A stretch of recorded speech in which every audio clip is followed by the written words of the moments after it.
دیکھیں، جب آپ بیہودہ یا فحش فلمیں دیکھتے ہیں جس کو آپ پورنوگرافی کہتے ہیں یا اس طرح کی چیزیں، تو دیکھیں نبی اکرم صلی اللہ علیہ وسلم نے اور قرآن نے اس کو بڑی ابتدا میں ختم کرنے کے لیے حکم دیا ہے۔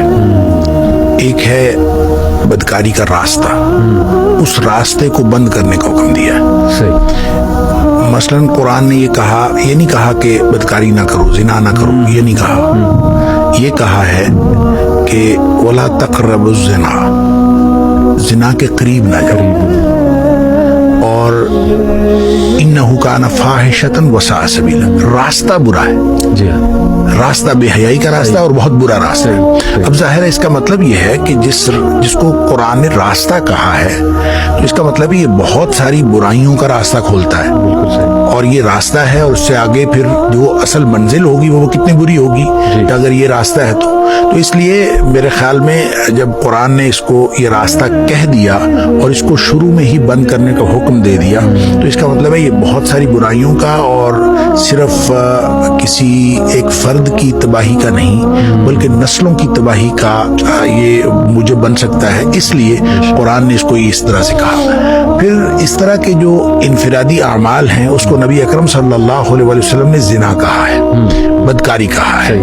اب بدکاری صرف یہ نہیں ہے کہ جو کوئی شخص جو ہے وہ باقاعدہ جو سیکشول انٹرکورس کرے تو وہ بدکاری۔ جی، نبی کریم صلی اللہ علیہ وسلم فرمایا العینان تزنیان، آنکھیں بھی بدکاری کرتی ہیں، صحیح۔ اور پھر فرمایا ہاتھ دونوں یہ بھی بدکاری کرتے ہیں، اور پاؤں جو ہے وہ بھی بدکاری کرتے ہیں، کان بدکاری کرتے ہیں۔ اور بعض احادیث میں آیا کہ جو آنکھوں کی بے حیائی جو ہے، آنکھوں کا زنا جو ہے النظر، وہ دیکھنا ہے۔ اسی طرح جو کانوں کا زنا ہے وہ استماع ہے۔ تو اس کا مطلب ہے اگر بیہودہ بات آپ سن رہے ہیں، کوئی فحش بات سن رہے ہیں، تو وہ بھی بدکاری کے زمرے میں آتا ہے۔ اچھا، پھر ایک حدیث میں آتا ہے، بلکہ بعض ایک سے زیادہ روایات کے اندر ہے کہ ہاتھ بھی بدکاری کرتے ہیں، آنکھیں بھی بدکاری کرتی ہیں، پاؤں بدکاری کرتے ہیں، زبان بدکاری کرتی ہے، اور اس کے بعد جو شرمگاہ ہے وہ تو اس بدکاری کی تصدیق یا تکذیب کرتی ہے۔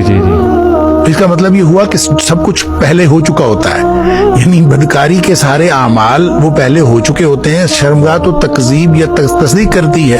تو گویا شرمگاہ کے اوپر جو فائنل، وہ تو ایک آخری سٹیج ہے، اس سے پہلے گویا زنا کی ساری منزلیں طے ہو چکی ہوتی ہیں۔ اس کا مطلب یہ ہوا کہ جتنا آپ جس کو ڈیوینٹ بیہیویئر کہتے ہیں یا جو بھی آپ اس کو نام دیں، جو ہمارے مردوں کے اندر ہو یا خواتین کے اندر ہو، یہ جتنے بھی بیہیویئرز انفرادی طور پر ڈیولپ ہو گئے ہیں، ان کے پیچھے یہ ایک بہت بڑی وجہ ہے کہ یہ اس راستے کو کسی نہ کسی طور دانستہ یا نادانستہ اختیار کیا گیا ہے، اور یعنی چاہے صرف نظروں کا ہو، اور چاہے وہ صرف ہاتھوں کا ہو، چاہے وہ صرف استماع کی حد تک ہو، اور اس کے نتیجے میں جو کچھ ہو رہا ہے یہ ظاہر اسی کا نتیجہ ہے۔ اور قرآن نے جب اس کو قرآن نے زنا کے قریب جانے سے منع کر دیا، اور نبی پاک صلی اللہ علیہ وسلم نے ان ساری چیزوں کو زنا قرار دے دیا، تو اس کا مطلب ہے اس سے بچیں گے تو پھر فرد بھی بچ سکے گا اور نسل بھی بچ سکے گی۔